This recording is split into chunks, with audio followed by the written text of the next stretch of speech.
Hey, this is Steve Bloom, and you are listening to the Geekcast Radio Network.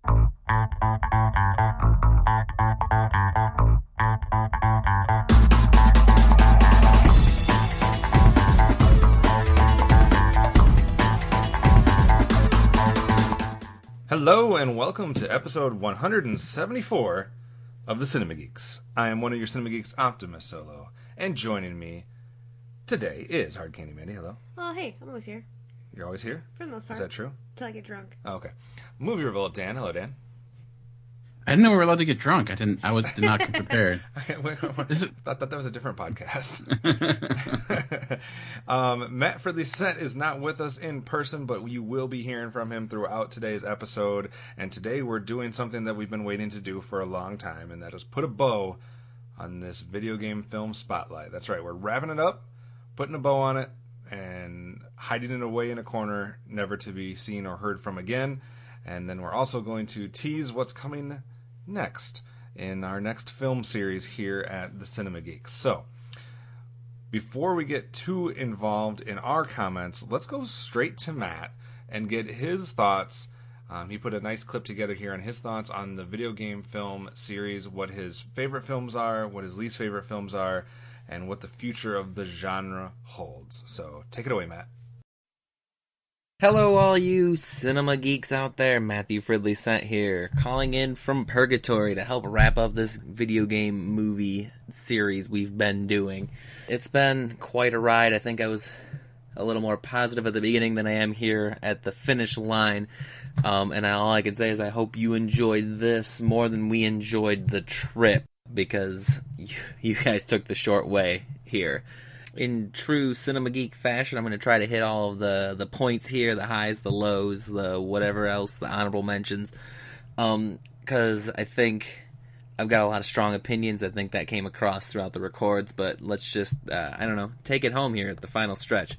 I think that the worst movies in this series weren't the crazy out there ones like, say, a Mario or a Street Fighter, which were real weird, but they took a chance, and that's an interesting thing, right? I think the worst movies in this whole series were the milquetoast bland ones that didn't need to happen. Not that any of these necessarily needed to happen, but like your Prince of Persia's, Dungeon Siege, Need for Speed. These movies don't work as a movie nearly as well as the other movies in these genres, and then they don't work well as a video game. Like, it doesn't come across as a video game movie, and it doesn't come across as an exceptional movie in its own genre, so they just exist, adding more films out there for the sake of adding more films out there.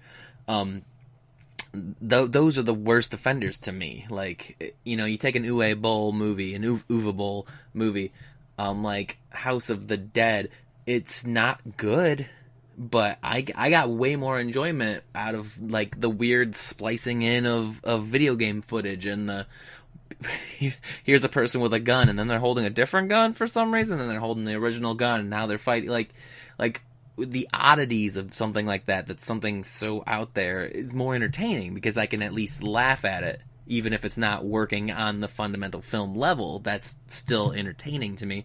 Honestly, if I had to say the best movie, I feel, is Street Fighter, because rather than just doing straight to the top, or like a kung fu movie, like something like that, like, they just went super campy and went with, like, a very 60s feel, which is, like, a huge risk, and it's clear that either a lot of people didn't get it, or just people got it and hated it, because it didn't do well. It's not well reviewed and well loved, but I think it's the most entertaining movie of all of these, just in a standalone sense, although maybe, like, Alone in the Dark 2 with the right group of friends could be the one that is the funniest and the most entertaining because of that. And you look at all these ones, like, some of them are terrible, some of them are out there and entertaining, but not good. Like, none of them are great. No one's like, this one is exceptional. People point to Tomb Raider and Mortal Kombat as doing a good job of straddling the original source material while still being functional and entertaining in their own genre as a movie. but will there ever be one that's like a truly successful movie? Will there be an Avengers or just an Iron Man 1 of video game movies? And I think we could see that. I think that very well could happen. I just think that they need to worry about making a competent movie first and then making sure it's true to its origins. I think Mario and Sonic, a lot of these like classic ones that would have the appeal, if for the wider audiences, like they've seen these characters even if they haven't played the games, but they don't have huge. Well, I mean, Sonic has one of the most massive and just crazy spiraling stories of all time, but that's not necessary to bring in. If you look at the early games, there's almost no story. And then with a lot of these video game movies, a lot of the earlier ones, like the story was just in the booklet. Like that's why I would read those, because you don't get it across in the game. And so that gives you some pliability to stay within universe and make that movie. I've got an outline for a Mario movie that I think would, I want to say home run because I'm biased, but like, I think it would function. I think it'd be entertaining. It wouldn't be the Mario movie we got. Like, it doesn't take those risks. Not that, like, any of it's a risk, because I'm just a dude writing a note in my phone, not, some Hollywood exec throwing millions of dollars at it.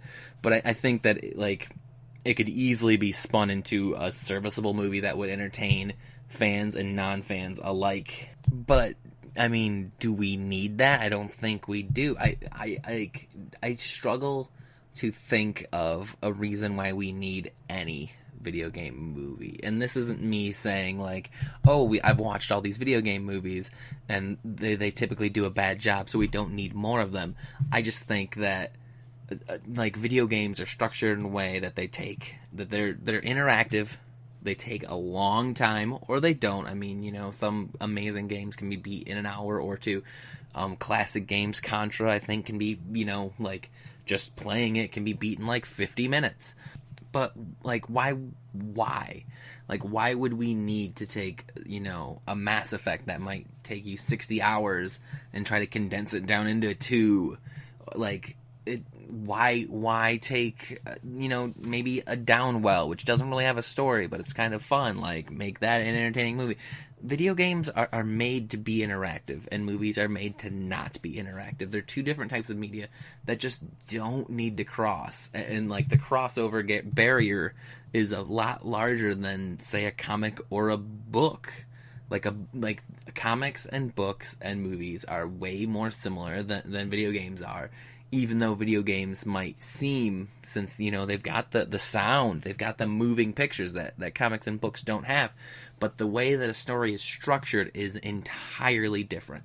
I think maybe you could take a video game and maybe work it, into a TV show. But, again, why would you? You don't need it. The world doesn't need that, and it still takes away the interactivity, even if it could solve the problem of length. So I don't need more video game movies. We're going to get them. We're always going to get them. We've got, 5 in the last year or two between, Angry Birds and Assassin's Creed and the Tomb Raider. I don't need to list them. You guys all have Google. They're going to keep coming. I'm not saying stop. And if you enjoy them, great. I'm glad you can find media that you enjoy. But we don't need them. And I'm not going to push for them. Especially after this, right, guy? Right? Uwe Boll, give him the money to make movies. No one else needs to make them.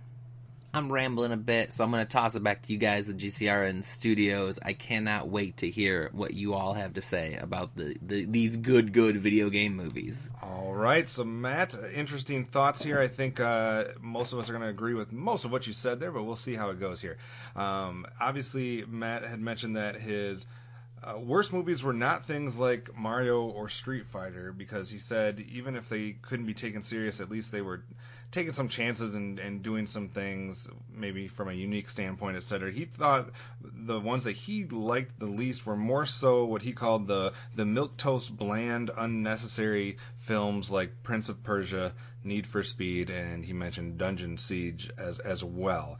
He said even something like House of Dead he could at least enjoy for its unusual oddity, laugh at the film with a group of people entertainment value, where he didn't feel like he could do that with Prince of Persia and Need for Speed and the like. So before we move on to what films he liked and the genre, let's get your guys' take on the worst films and if you agree or disagree with Matt. Dan, we'll start with you.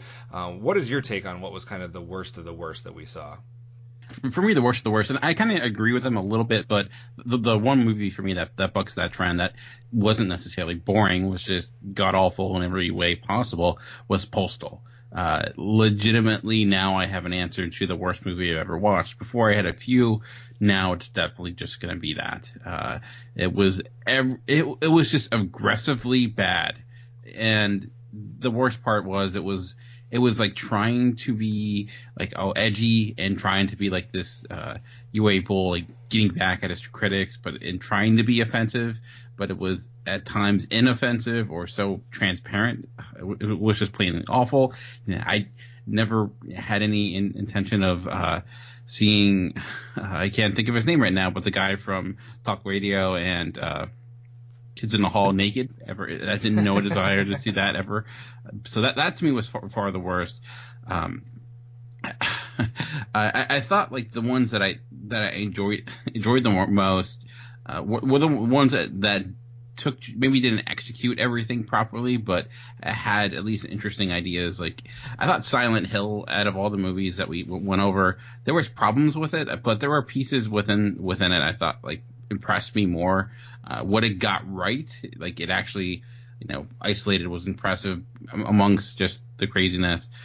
But I don't disagree that there are those movies that are so just bland and forgettable. Like I forgot we even talked about Wing Commander. Like that movie, I remember nothing about except for the scene where it's like they're unnecessarily killing someone that they could easily help. It's just so forgettable. But So yeah, so I kind of agree with there are a few that go against it for me that are just so bad, like that they're not that even in their blandness or just overall. Like House of the Dead, I thought there were just moments in that just hurt me to my core. Similar with Blood Rain, I can enjoy them, I guess, a little bit ironically. I going back at Mortal Kombat, I think I was a lot more forgiving of that due to nostalgic purposes, but there were some films that ended up being better than I remembered. Like viewing Street Fighter, it's more as a comedy. I ended up enjoying it a little bit more because you realize it was not, even though Jean-Claude Van Damme was taking himself seriously, I felt like the rest of the movie wasn't. But yeah, I don't know. I kind of rambled there, but yeah, basically my thoughts. Ultimately, for me, the worst was Postal, and the one that was at least the most interesting to watch was Silent Hill. I think you guys both hit on a couple things. For me, it came down to like almost compartmentalizing when we're going through this, because it's like none of them are great. So when I'm trying to like break it down, for me, there's kind of 4 different groups of films, or 3, I guess. But there's like you guys talked about, there's those Uwe Boll films that are just beyond explanation. Like there's no way they're good in any way, but you might find them entertaining if it's like Bad Movie Night or something of that nature. So you have those types of films, and then you have like the cheese factor that we get from like a Double Dragon, a Super Mario Brothers, Street Fighter, maybe even some Mortal Kombat. So you have like that group, and then you have those films that seemed like they were trying to take themselves serious as like the third group, and then within that group you had ones that mildly succeeded, maybe.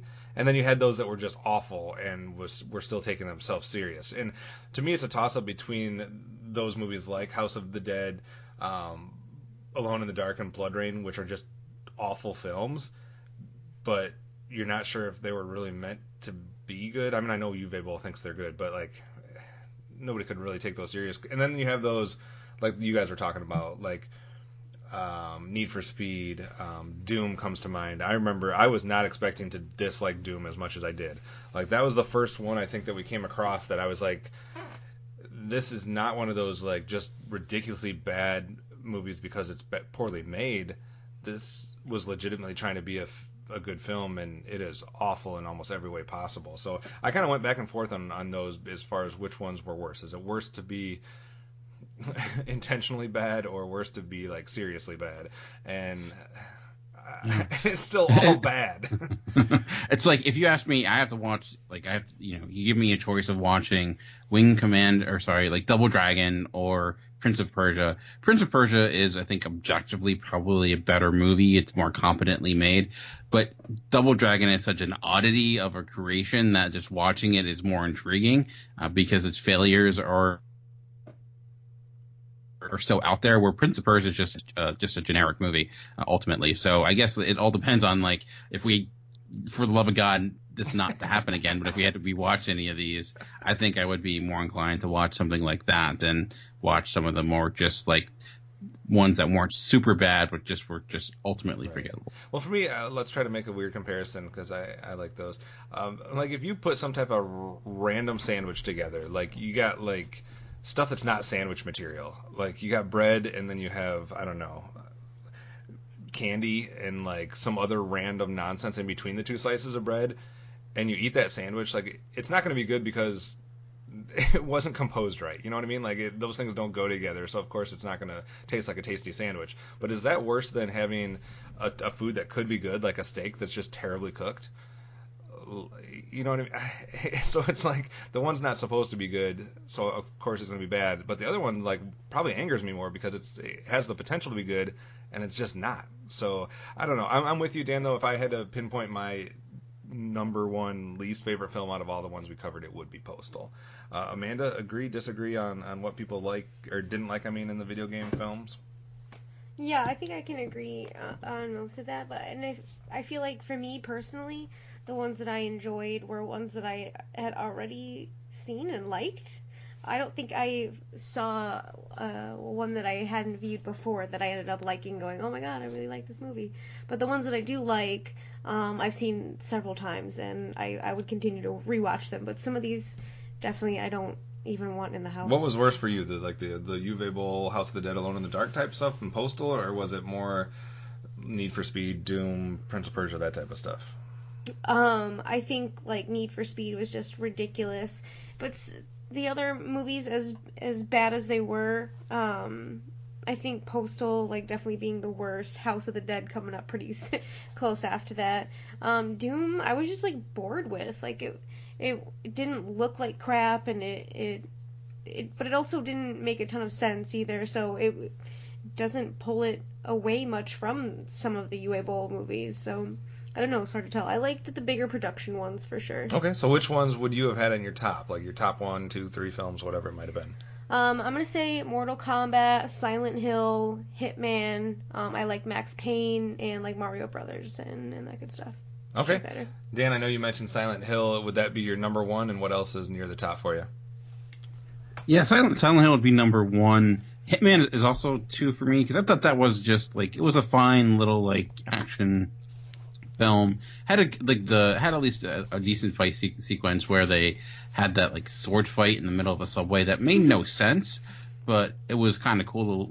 And I like Timothy Olyphant, so Mortal Kombat again is up there just because I really liked that as a kid, and I think it captures a lot about what the game I enjoyed, even though the tournament didn't really make sense. And it's like, doesn't understand, but and also Dead or Alive, like that ended up being, it's weird and it's strange, but that one I thought, like, it was at least kind of fun. It was one that knew what it was and didn't take itself too seriously like some of the other stuff. Had some like awful things in it, like some of the worst CGI, but it kind of like embraced it in a way. And I think I liked him a little bit more than you guys, mostly because I thought, making The Rock the villain, spoiler, I guess, for a bad movie, I thought that was at least intriguing. It was maybe the choice didn't fully work, but yeah, and like I mentioned, the worst for me would be Postal, House of the Dead, although we didn't cover it fully, Mortal Kombat Annihilation, because that's just awful, and then Wing Commander. Wait, DOA was that Crouching Tiger, Hidden White Girl movie, right? Yeah. I think, yeah. They were like, it's where Kevin Nash played like the the dad. Yeah. And That's really She's why already I put it out of Yep, her mind, naturally, apparently. yeah.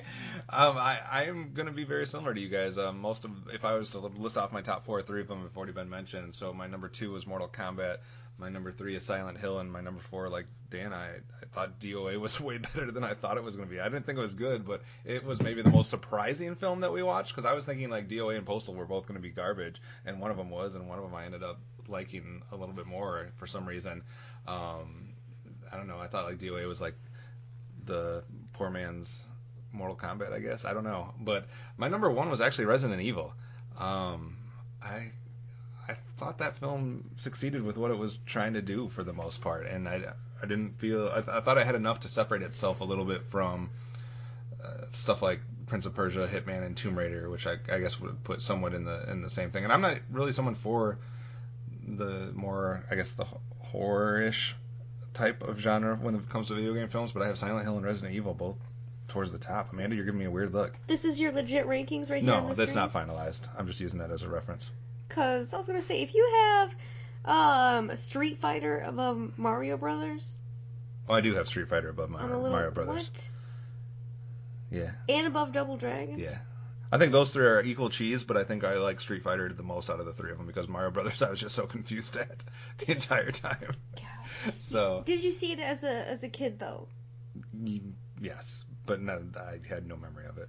You didn't like Resident Evil? No, I love that movie. I've seen it 1,000 times. You didn't list it as one of your favorites? I was just checking. I didn't know I was supposed to be ranking them. Do you see Not necessarily anything ranking. in front I'm of me? just which ones you like. What about the genre going forward? Matt said not necessary. He said there's no great films currently in this genre. He questioned, could there ever be something that did what the first Iron Man did for kind of like the Marvel Cinematic Universe as far as setting up a genre and kind of reinvigorating interest in there. But he really didn't think that would be something that would be... It could happen, yes. He's not going to, rule out the possibility, but he kind of mentioned that video games just in their core are not the right type of structure, not the right type of medium to turn into a movie. A lot of these games take 30, 40, 60 hours plus to go through, but some of them don't necessarily have a lot of great storylines. It's necessarily, or if they do, it would take too long to unfold because they're based on you interacting with the game itself, and you don't interact with the film. So he questioned why this would be even something that is being attempted, and he said basically, we don't need video game films. He's not going to be yearning for video game films, and he's not going to be excited about them when they come out. Amanda, what do you think? Are you still excited and holding out hope for a good video game film eventually, or should the genre die? I mean, I was excited for like Assassin's Creed and even mildly for Warcraft, some of the latest ones we got, and they were crap. Not good, dude. Like, Assassin's Creed could have been so much more awesome than it was. And Michael freaking Fassbender. And I thought that would have been the type of game that would have lent itself to a movie because of the story aspect. Yeah, it didn't go anywhere with it. So when the next film comes out that's based on a video game that you recognize or remember from your childhood, are you going to be excited about it, or are you going to say that's going to be crap? I'm probably going to be like, that's going to be crap. Dan, what do you think? Is there any hope for this genre, or should it go away forever? What's kind of weird is that, like, we've had good video game movies, but they just haven't been based on actual video games. Right. Like, Ready Player One, that very much is everything about that. I mean, I wouldn't call that a great movie, but it's better than any movie we talked about so far today. Wreck-It Ralph, taking those elements of it. So it's like, if those movies can do it well and they're inspired by, it's weird because Ready Player One is inspired by video games, but also movies, and similar with Wreck-It Ralph. I think it's a possibility, but I feel like we've gotten to the point, there might have been a period of time where it made sense to make movies about video games because there were things movies could do better than video games at that time. But I feel like we've overlapped that, where video games are just as capable of doing stories and storytelling as much as movies. Even they're massive. They can have these interlocking stories that go on through different games and genres and things of that nature.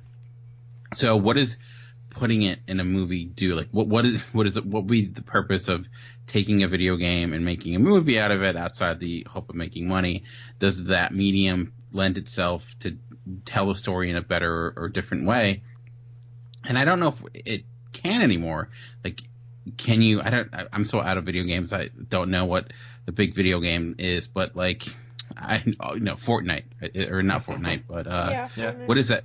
Fortnite's a video. What's the game they're all? Is that Fortnite? The game they're playing now, where that's like the battle royale or whatever. Like that obviously is a game that probably wouldn't work unless they made it crazy. But I think it's possible. I mean, it was a very long time where comic book movies weren't good. We had Superman and Batman in 1989, and that was about it until 2000. So it could possibly happen.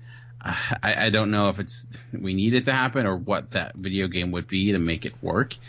Maybe it is like, there's this Halo TV series that's being rumored.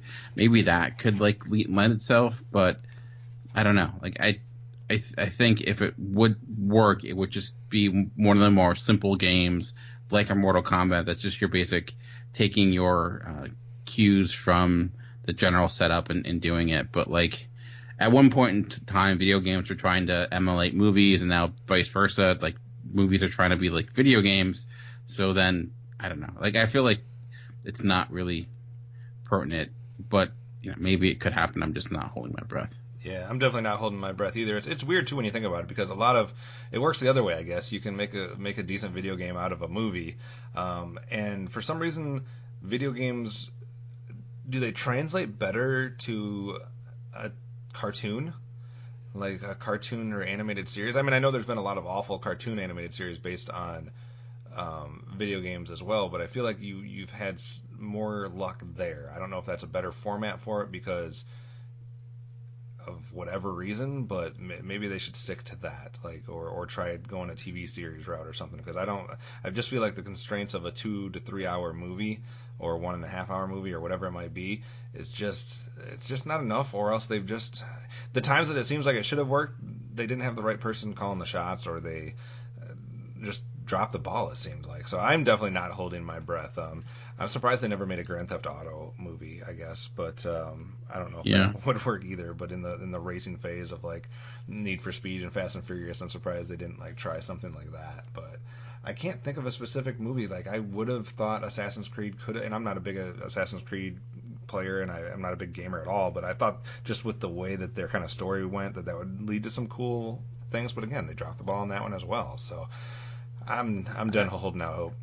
I thought Warcraft would be the one that changed it, because you had a good director, or at least a person who made a good movie. He's not had much luck lately, and it seemed like you're basically doing a fantasy story, Lord of the Rings-esque element, and I think part of that movie did somewhat work, but a lot of it didn't. So I don't know if it, and it wasn't that like the director didn't care about the property, wasn't he certainly had a lot of admiration for it, so it had everything up to it. It just ended up failing. So I don't know what exactly it is, what's holding it back. If it's just the curse of video game movies, but you could have nailed it. You could have nailed something there though, because could it be a situation where if you have someone that's very passionate about the property, they're not a skilled director, and if you have a skilled director, they're not passionate about the property? Could that be something that's causing so many misses? Have we had a really competent director that's also been very well versed and passionate about a video game property? I'd have to go back and look, but I don't. I mean, I think Warcraft is the one that would would come to mind. I mean, I will say we're talking about it, but I do kind of like the Resident Evil franchise. It's not a great film, and it gets away from the video games a great deal. Mm-hmm. They're kind of trashy fun. But I don't even know if you would qualify them as video game movies, because by the third movie, it was, very, very different. So I don't know if we feel like, Martin Scorsese's doing a Joker movie, so maybe Christopher Nolan's like, you know what, I'm going to take over and do the Half-Life movie. Maybe that could work. Who knows if that would actually happen, but it's possible. Like, if you get the right director who has, we're getting a lot more directors now that are growing up and had played video games as kids, where maybe that in video games that could actually make into movies. So maybe that will change in the next decade or so. But I don't know. I mean, there's been some good shorts, like the short they did for what was that movie with with the Portal. They did a Portal yeah. short, and that was really good. So who knows? Yeah, that's true. Amanda, are you just glad that we didn't cover any of the sequels? I have no room in my life for sequels. That's like To these movies. Video game sequels or Disney sequels, which is worse? I don't know. Some of those Disney sequels I like. All right, we're going to take a quick break. When we come back to the break, you're going to hear Matt one more time, and he's going to be going over his thoughts on the poll options that we have as far as our next our next movie series. Don't ever let me say video game on this podcast again. We're going to have 4 different options for you guys to pick from to be our next series. So I'm going to let Matt introduce that, and then we're going to react to the 4 choices and kind of outline them a little bit better for you guys right after the break. Where do we go from here, right? Like we've enjoyed ourselves so much watching these video game movies. We've gotta find something to fill that entertainment void. And we've discussed these 4. We've discussed so many more than just the 4 options we're polling, right? Like we've thrown around so many ideas, and there are so many things we want to do, we want to bring to our crowd. But if we put up 60 different options onto a poll, the one that wins is the one that gets 2-3 votes.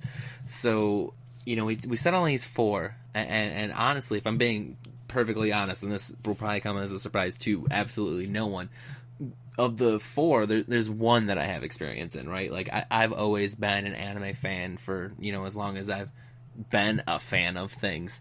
So I've seen a lot of anime, like well before Miyazaki entered my life. I'd seen things like Akira and Neon Genesis Evangelion and other classic staples of this genre. But like Western movies, you could probably count the amount of Westerns I've seen on my fingers. And silent movies, you don't need fingers to count them, because I don't think I have seen a single silent movie. I've seen Nosferatu. I bought a $1 copy of Nosferatu with a, like, instead of whatever the classic backing track was, or whatever they did in silent movies, because I'm not gonna pretend that I truly know. They had put Type O Negative, which is like a metal band's music over it, and it was just so disjointed and weird, I could not make it more than 20 minutes into that.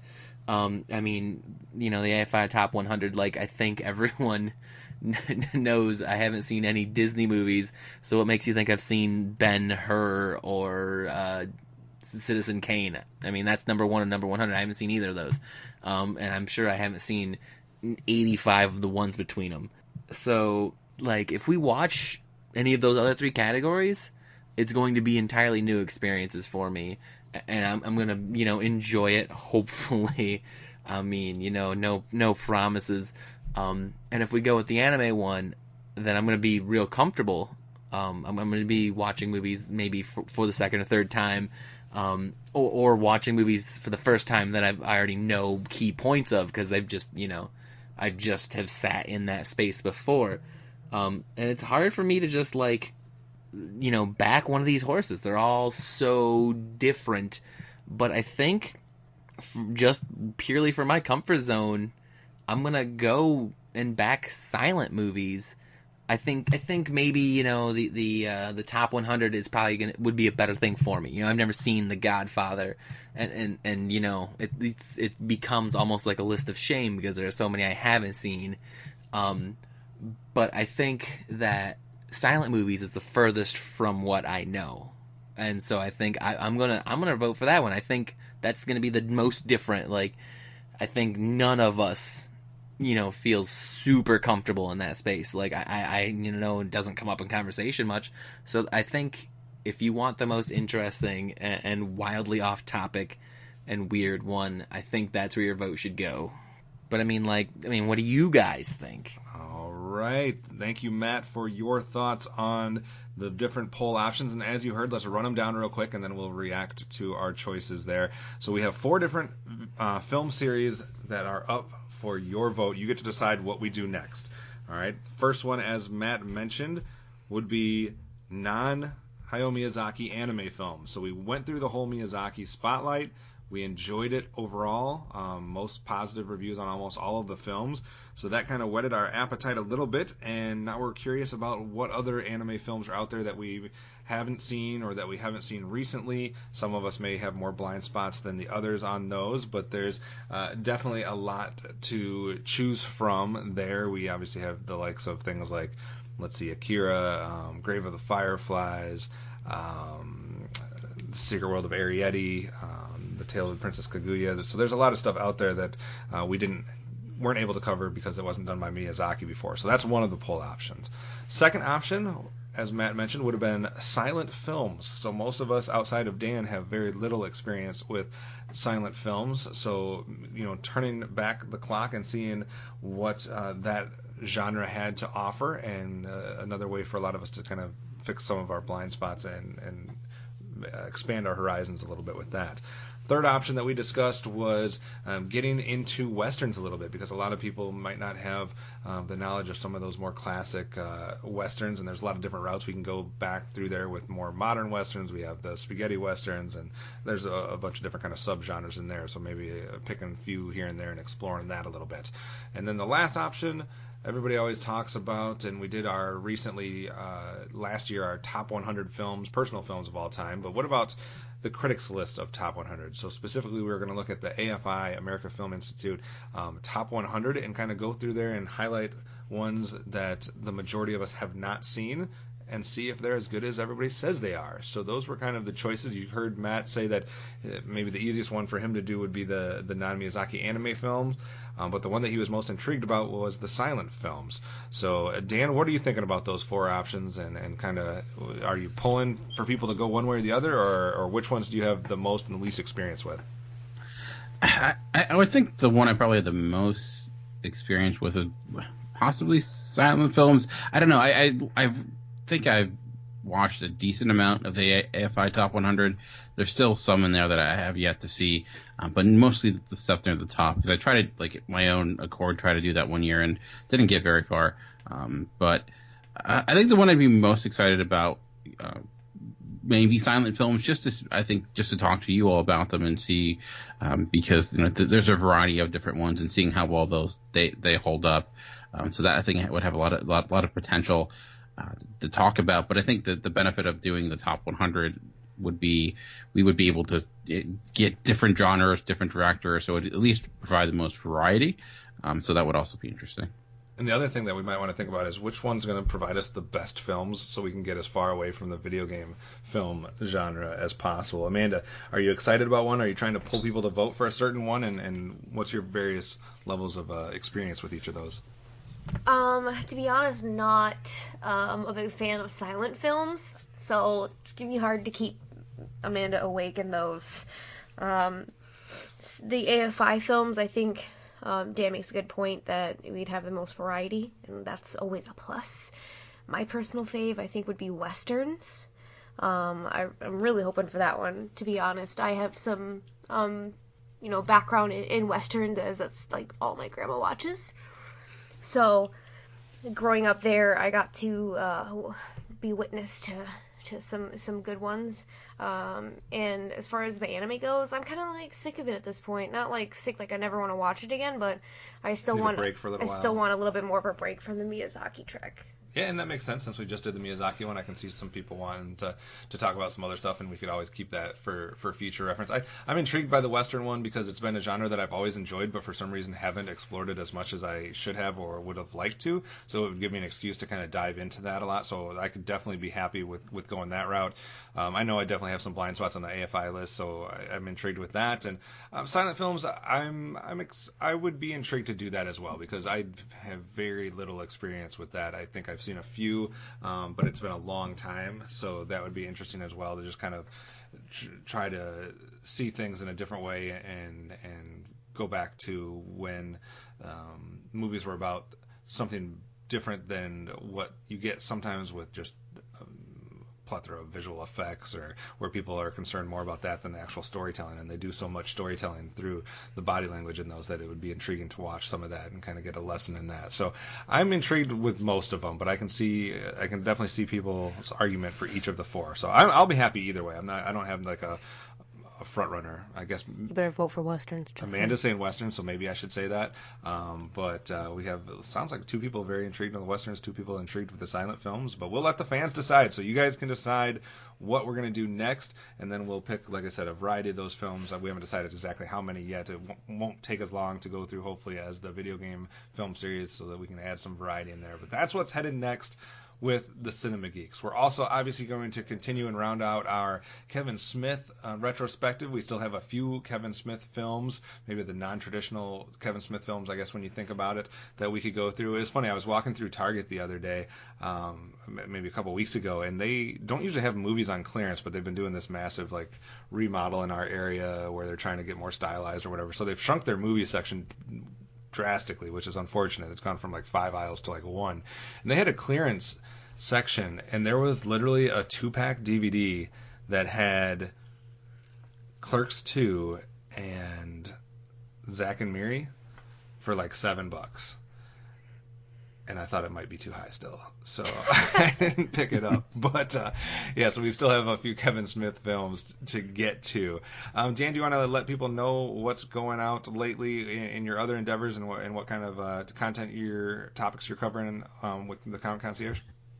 Sure, yeah. So Comic Concierge, I actually went on a little bit of a break with vacation and things like that, but I'll be going back in full force very soon with different podcasts.